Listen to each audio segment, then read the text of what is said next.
Desde Alaska hasta la Patagonia, entérate de todo lo que pasa en nuestra América. Bien, y ya estamos en la segunda parte del programa, segunda parte en la cual tenemos la oportunidad de saludar a toda nuestra gente querida que nos acompaña en distintos rincones de nuestro mundo, comenzando con Radio Cumbre 101.9 FM, que transmite desde Venezuela. Un abrazo especial para toda nuestra audiencia venezolana, nuestro reconocimiento, nuestro respeto y admiración. En Venezuela salimos solamente en formato digital. Ustedes conocen, este programa ha salido y de hecho nació, hace 3 años nació bajo el paraguas del circuito Onda, la superestación, uno de los circuitos más grandes del país. Fue producto de toda una iniciativa que tuve en conjunto con un gran amigo, admirado amigo, Fernando Delgado, director de Onda, el circuito Onda para el sur de Venezuela, pero lamentándolo mucho, la realidad política ha imposibilitado el que pueda salir por la señal comercial tanto de Onda como del resto de nuestras emisoras. Cada vez que salimos hay una amenaza de por medio, hay una intimidación de por medio, en términos reales está ocurriendo, no solamente a mí. En todo caso, que no habría mayor riesgo porque estoy afuera, pero sí a mis equipos en Venezuela. Así que admiro muchísimo la valentía de la gente de Radio Cumbre. Estoy saliendo solamente por señal digital para Venezuela. Acá en los Estados Unidos envío un abrazo también a nuestra gente de Fusión 90.7 FM desde Houston, Texas, y también a nuestro equipo de CNC Florida Central, nuestro canal de televisión digital. También enviamos un inmenso abrazo a nuestra gente de Ideal Radio FM desde Málaga, España. Hoy en América es Noticia colocamos en Bajo la Lupa a... Y en Bajo la Lupa nos vamos a centrar en Venezuela, pero tocando 2 países en particular, Perú y Ecuador. Una vez que toquemos estos 2 países, caemos ya de manera frontal a Venezuela y vamos a hablar de los 5 diputados que se atrevieron a enfrentar al régimen de Maduro el año pasado y en dónde están. ¿Cuáles han sido las consecuencias? Por cierto, quiero aprovechar que estamos al aire a través del Facebook Live, por supuesto el resto de nuestras emisoras también y nuestros medios, también el YouTube. Tenemos una página en Facebook, ya no es mi perfil personal, ustedes saben que el perfil ha llegado a su capacidad de 5,000 amigos y ya el resto de quienes se han ido incorporando solamente han podido colocar seguir. Por lo tanto, junto a mi equipo hemos determinado que ya es el momento de abrir una página pública. Yo les voy a invitar muy especialmente a que nos ayuden compartiendo esa página y también dándole like, dándole me gusta a la página, porque poco a poco vamos a ir migrando las transmisiones desde mi perfil a la página pública que lleva mi mismo nombre, así que no se van a equivocar, sale la misma fotografía, la misma historia, la misma gente, así que les espero del otro lado con nuestra página en Facebook. Ya saben, visiten mi página, ustedes colocan Vladimir Kislinger y van a ver el perfil personal, pero también la página pública. Le dan allí a me gusta y pues yo creo que en no más de un mes ya estaremos transmitiendo de manera fija, permanente, desde aquel espacio. Así que les invito a apoyarme, no solamente compartiendo este programa, sino también acompañándonos a través de esta nueva plataforma. A ver, por ahí nos dice Ariemi Rivero, estamos hablando de nuestros países, pues de América, antes de entrar en concreto a Venezuela. Dice: creo que los políticos hispanos han jugado al pan y circo para los pueblos y con tanta ignorancia y apatía política en los ciudadanos se salieron con la suya. Es la única explicación lógica a tanta locura. Imagínese Lula de candidato. Estamos luchando para erradicar el socialismo en Venezuela y mira pues los países vecinos. ¡Qué retroceso! Nos lo comenta Airemi Rivero. Pues sí, aunque afortunadamente poco a poco los países han ido enderezando su rumbo. Sigue siendo un gran peligro para el continente por lo que ha significado el exportar el modelo de franquicia comunista de Cuba. Es una franquicia, hay que entenderlo como eso. Tienes aquellos, los propietarios de la marca, que es el Partido Comunista Cubano, y tienes a los franquiciantes que ejercen unas especies de viceconsulados o vicerreinados de Cuba en algunos países, entre ellos por supuesto, sobre todo Nicaragua y Venezuela. Pero, completando la idea para Iremi, para los que nos acompañan, hay que entender, Cristina ya no está, los Kirchner ya no están en Argentina, en Colombia, pues por supuesto ha tomado Iván Duque, en Chile ha vuelto Piñera. Las cosas están cambiando. Tabaré Vázquez, aún siendo de izquierda, la izquierda uruguaya es muy parecida a la izquierda europea, muy distinta a la que conocemos nosotros. Esperemos, por supuesto, que con AMLO, con Andrés Manuel López Obrador en México, la izquierda sea distinta a la de estos regímenes. Los mexicanos me han insistido por todas las vías posibles que es un hombre distinto, que es un nacionalista, que sí va a trabajar por su país, por su pueblo. Bueno, esperaremos a ver qué ocurre. Y por supuesto le deseamos el mejor de los éxitos a AMLO. Voy un poco más abajo, nos saluda por supuesto Gladys como siempre. José Alejandro Díaz dice: hola amigos, saludos desde Medellín. ¿Crees tú que salgamos de Maduro antes de diciembre? Es difícil ser inmigrante, muy difícil, mucho más, José Alejandro, decirlo. Temo lo siguiente, yo creo que hay unas condiciones excepcionales que no existían durante al menos 18 años en Venezuela, o al menos no eran públicas. Esas condiciones excepcionales tienen que ver con la realidad económica, con la destrucción política también del país y económica, y con una Fuerza Armada Nacional que se está resquebrajando, se está deshilachando, pero a pasos agigantados. Ese fenómeno no existía. Y ese fenómeno, yo se los he venido diciendo hace mucho tiempo, es indispensable para poder salir de esta pesadilla. Siempre que continúe el quiebre de la Fuerza Armada, el quiebre de las élites del poder y el pueblo, como ha ocurrido poco a poco, se siga levantando, porque a veces pensamos, no es que somos muy apáticos, en Venezuela no pasa nada, créanme, en Venezuela todos los días hay una protesta, que no lo podemos ver porque los medios de comunicación están totalmente bloqueados, o el Sistema Nacional de Medios Públicos, que es el sistema de propaganda chavista, abarca, arropa a todos los medios, o además porque esas protestas son locales y puntuales. Lo que está ocurriendo en el Zulia con el tema del desabastecimiento de luz, según entiendo, hay lugares del Zulia que tienen ya 6 días sin servicio eléctrico. Y continúa el drama. Lo que está ocurriendo en 7 estados del país por las crecidas de los ríos. En el estado Bolívar, mi estado, donde el Orinoco ha hecho estragos. Y lo peor es que aparece una Delcy Rodríguez. Delcy Rodríguez y Jorge Rodríguez, hermanos, tienen algo en común: la mitomanía.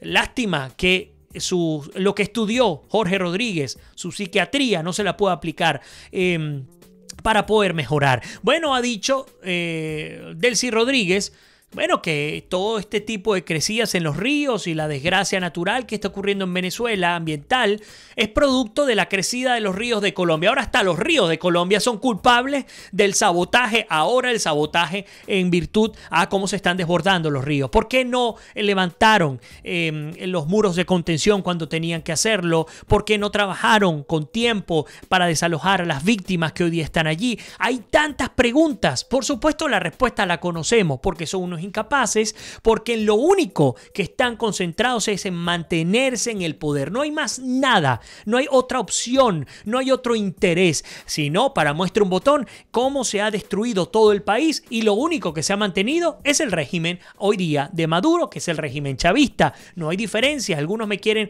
vender la idea de que en Venezuela el régimen chavista fue una cosa y el madurista es otra. No, todo está enmarcado en el peor error que cometimos los venezolanos en 1998. Creer que un golpista, porque la mayoría lo hizo, la mayoría, más del 60% de los venezolanos lo creyeron. Creer que un golpista podía tomar las riendas de un país democráticamente y respetar el magisterio de la ley. Si no lo hiciste cuando tenías tu obligación, tu juramento a la bandera y tu obligación como militar, y te atreviste a meterle un tanque de guerra al Palacio de Miraflores, a asesinar a mansalva, ¿qué podías esperar? Bueno, un encantador de serpientes, como un gran caudillo, convenciendo a la gente con ideas preconcebidas, y hoy día tenemos las consecuencias de esa muy mala decisión que tomamos los venezolanos en 1998. Y sé que más de uno me va a decir: hey, pero yo no la tomé, yo tampoco, yo no voté por él, pero nosotros los venezolanos en mayoría lo hicimos. Por lo tanto, es responsabilidad nuestra hasta la debacle de lo que ocurre hoy día en el país. Pero bueno, me desvié bastante, pero estamos hablando del tema de Venezuela. Gracias, José Alejandro. La pregunta entonces, bueno, no sé para cuándo. Temo, José Alejandro nos preguntaba que si creía que Maduro saldrá antes de diciembre. Me hace recordar aquel relato que me hizo un cubano en una oportunidad que me dijo, el primer año en el que Fidel Castro tomó posesión por la fuerza de Cuba, ese primer año, mi padre, que tenía a mi hermano fuera del país, le dijo, no regreses, escúchenlo bien, está un intercambio militar, no regreses, que esto cae este año. Eso fue hace 60 años. Su padre murió, su madre murió, y él pudo ver a su hermano después de 40 años, sin tener la más mínima esperanza de reencontrarse con él. Entonces, cuidado, no estoy diciendo que sea el mismo caso. Aquí está el fenómeno que está ocurriendo en Venezuela con los militares venezolanos, es distinto al cubano. Hay que estar muy atentos a ese fenómeno. El golpe viene de adentro, lo dije con Carla Angola en su oportunidad, el golpe viene de adentro. Si no, ¿por qué están persiguiendo a tantos militares activos? Usted saque sus propias conclusiones. Naén Gutiérrez, por cierto, nos habla un punto que también tengo en agenda. El Tribunal Supremo de Justicia en el exilio condena a Nicolás Maduro a 18 años y 3 meses de prisión en cárcel de Ramo Verde. Vamos a hablar de eso un poco más adelante. Este 15 de agosto se ha llevado a cabo este juicio. Participó la fiscal general de la República, Luisa Ortega Díaz, y pues desde Colombia, por cierto. Y pues ya se ha dado la condena a Maduro por hechos de corrupción, entre otros el que tiene que ver con Odebrecht. Elena dice, Vladimir, Cristina no está, pero ojo, que hoy en un programa, escuché decir que se puede volver a presentar en el 19. Bueno, vamos a ver qué ocurre con el caso de los cuadernos de las coimas en Argentina.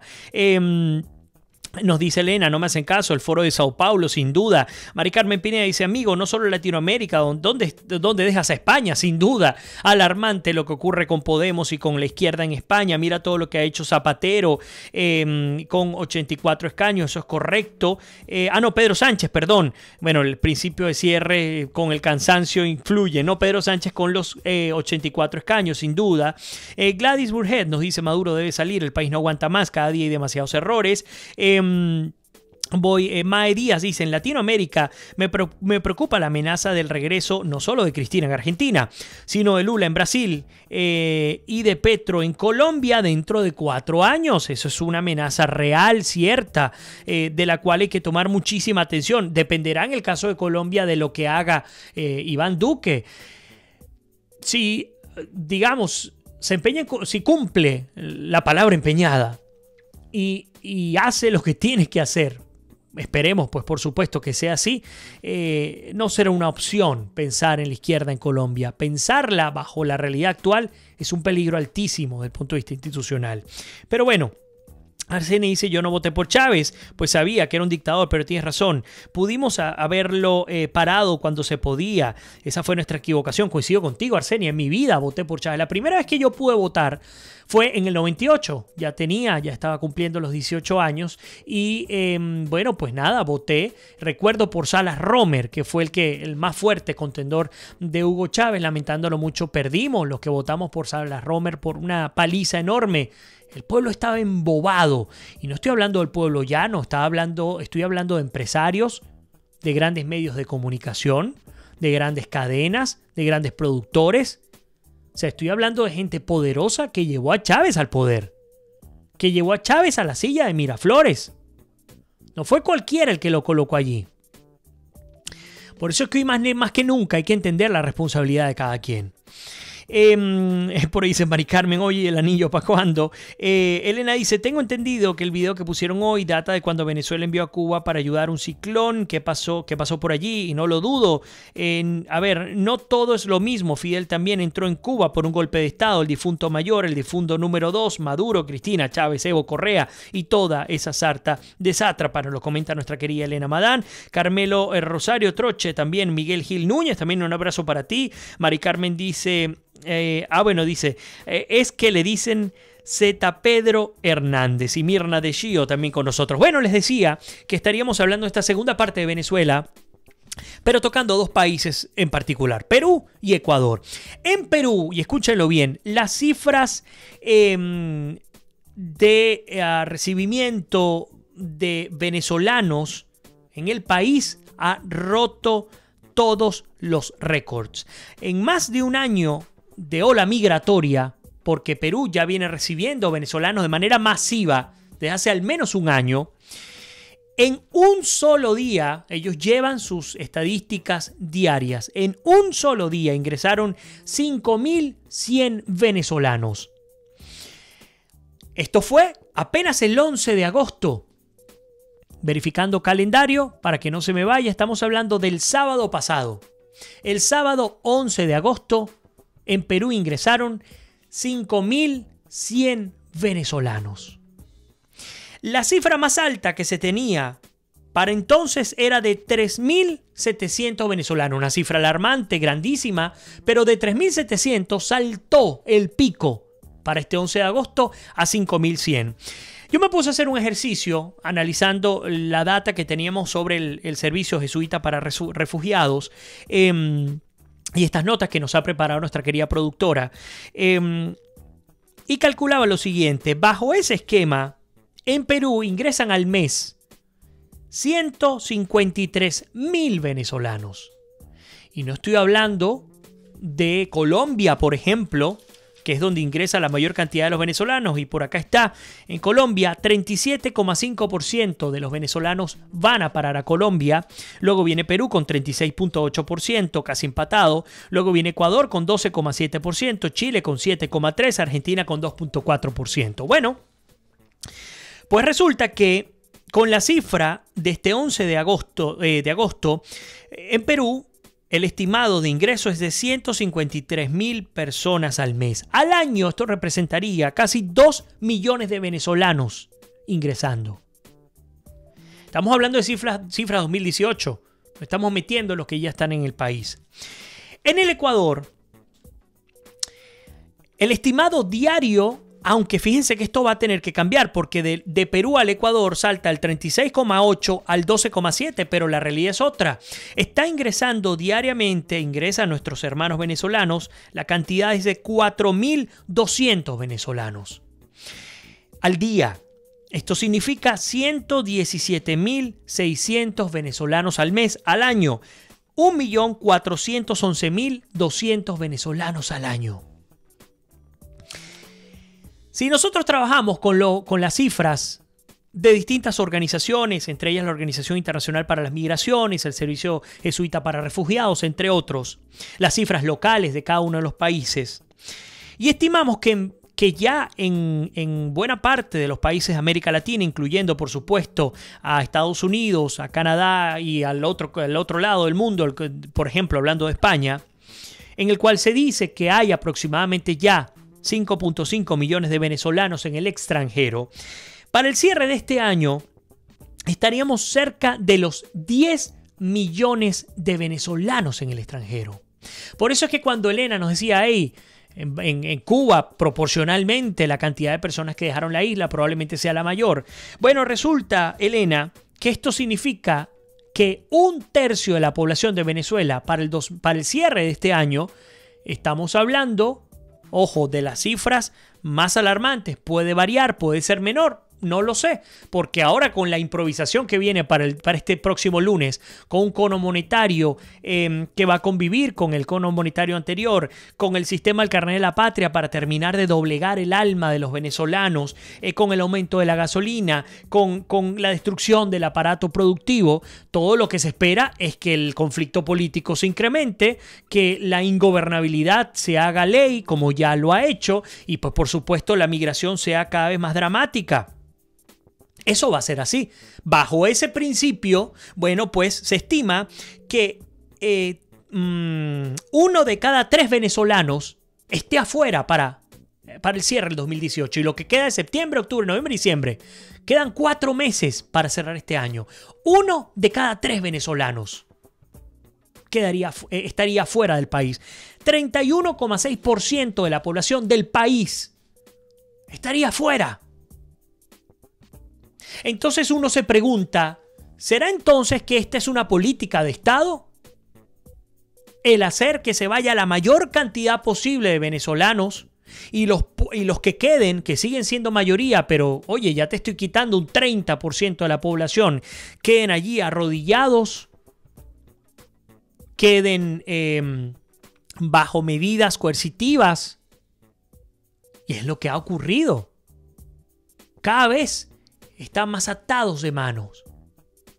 ¿O no? Me pregunto. Ustedes, bienvenidos a incorporar sus comentarios a través del programa.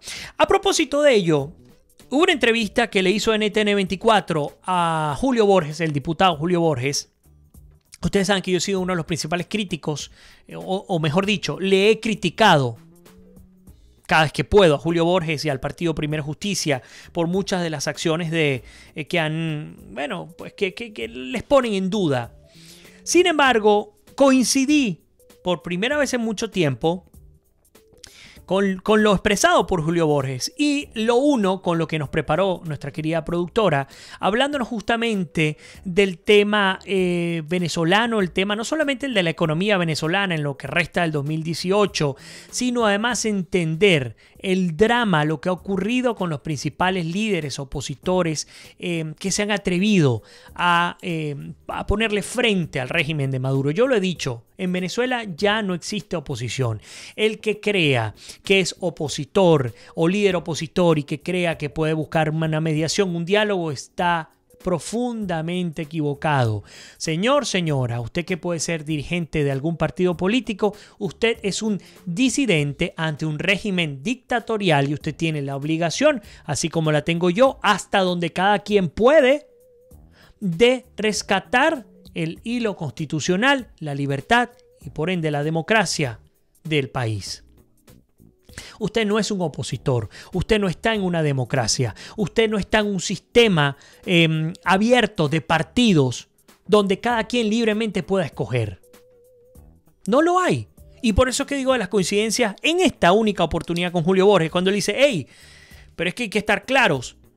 En Venezuela ya no existen partidos políticos, parafraseando, por supuesto. La gran mayoría de los partidos están inhabilitados. La gran mayoría de los líderes opositores están inhabilitados, están presos, son perseguidos o son exiliados. Y es verdad. Saque números. Comienza a recordar quiénes han sido los líderes opositores en los últimos 10 años. Porque también es injusto decir que absolutamente todos están vendidos con el régimen. No. Hay muchos que son perseguidos, en efecto. Hay muchos que han vivido las consecuencias de enfrentarse al régimen de Maduro.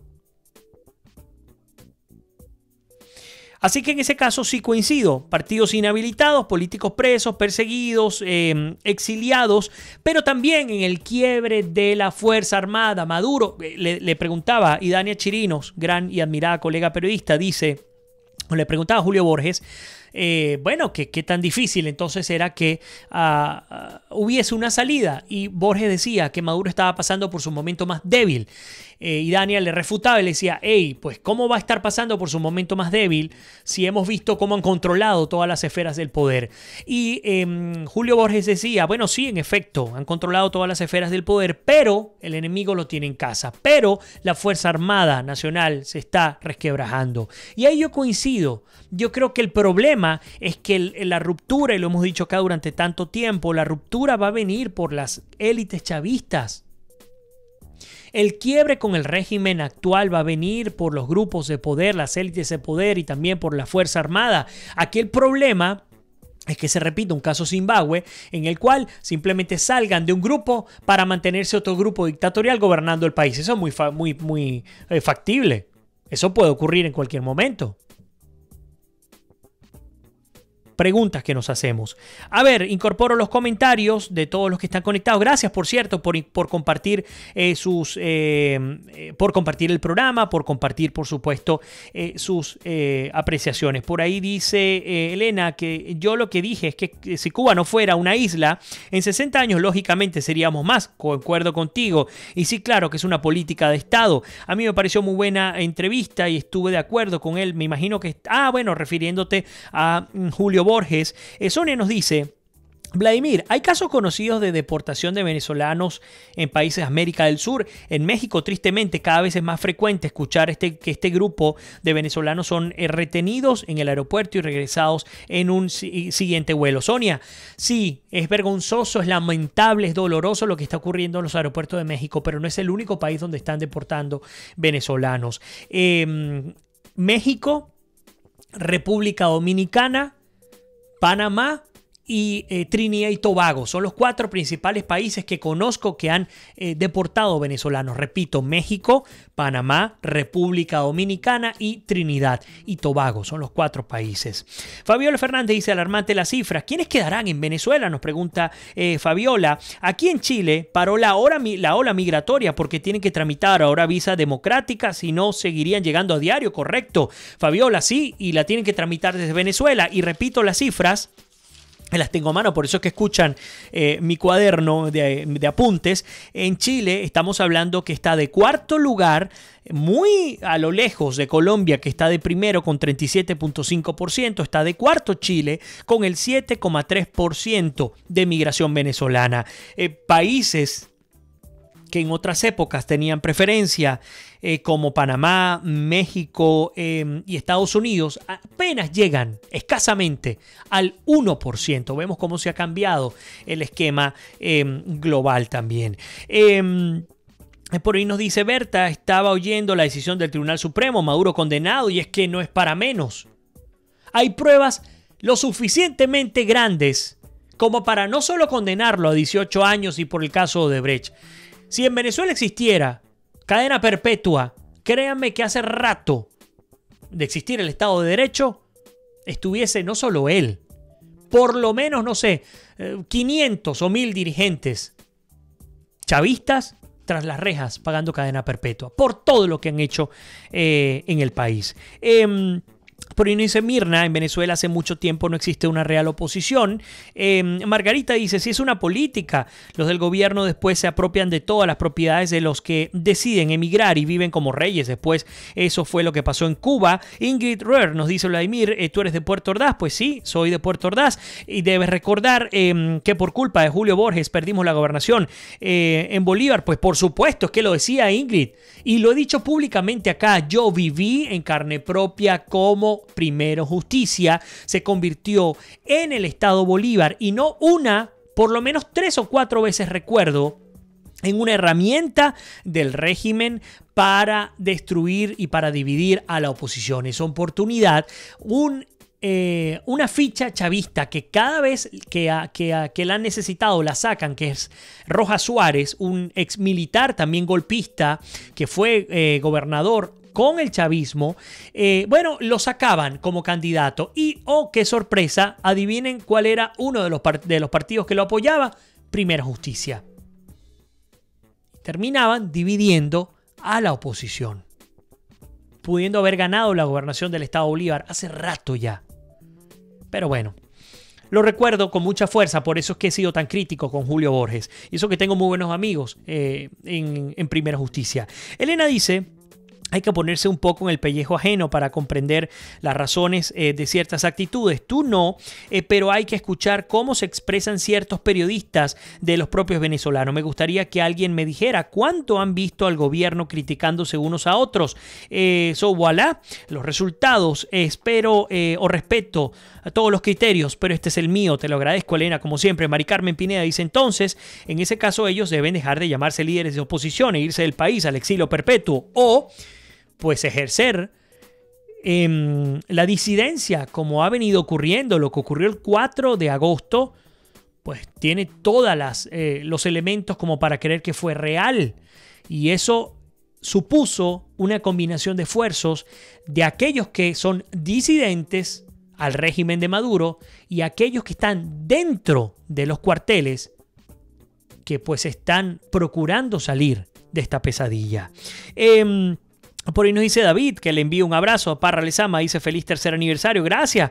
Te enviamos videosaludos vía mensaje privado, genial que podamos contar contigo, David, 1.000.000 de gracias. Mae Díaz dice totalmente cierto, no quedan opositores, Dios ayude y proteja a la única opositora real, María Corina Machado, de que no la metan presa. Naén Gutiérrez dice los recursos naturales de Venezuela están a la orden de Rusia, China e Irán.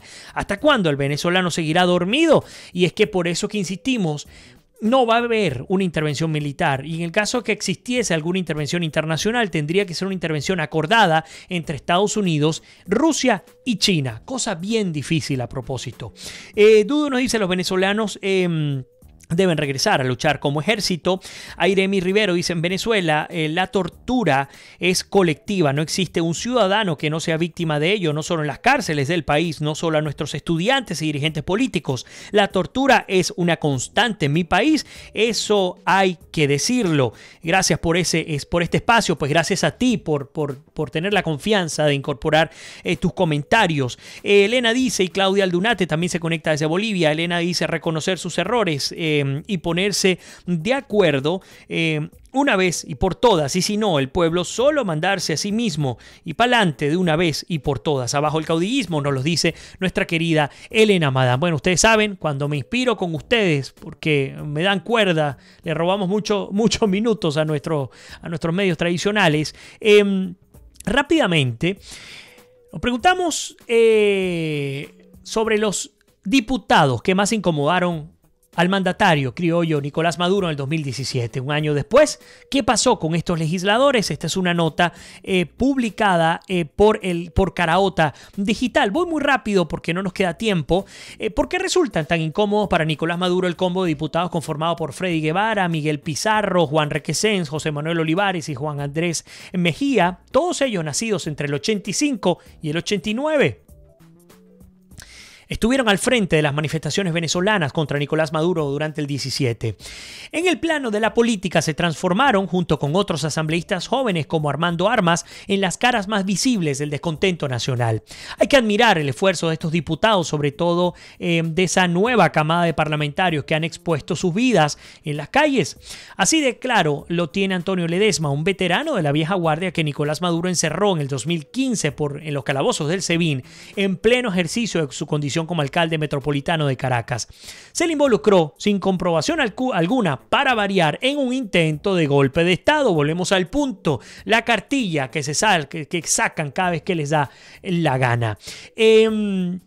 Insisto, una nota publicada por Caraota Digital. Ledesma, abogado de profesión, había recibido, sin embargo, el beneficio de casa por cárcel. A pesar de ello, fue encerrado nuevamente el 1 de agosto del 17, luego que diera a conocer su punto de vista sobre el talante democrático del régimen a través de las redes sociales. Y bueno, pues esta nota nos habla sobre estos diputados. Todos están o detenidos, enjuiciados, perseguidos o exiliados. Todos, y solamente estamos hablando de 5, no nos da tiempo de poder hablar completamente de esta nota, pero pues solo hablamos de 5. Bastaría pensar en todo el resto de los líderes que fueron de oposición en su oportunidad, ahora son disidentes, que están pasando exactamente por las mismas condiciones. Por lo pronto, me toca hacer punto final de nuestra emisión del día de hoy, la número 729. Les recuerdo, invito a que visiten nuestra página pública en Facebook, colocan Vladimir Kislinger, está mi perfil público o mi página. Les invito a darle me gusta y acompañarme desde allá, porque desde ese espacio estaremos transmitiendo en muy breves semanas nuestro acostumbrado recorrido informativo por nuestro continente americano. Por lo pronto, como siempre les digo, que Dios me los bendiga, se les quiere, se me cuidan y nos despedimos. Será hasta mañana.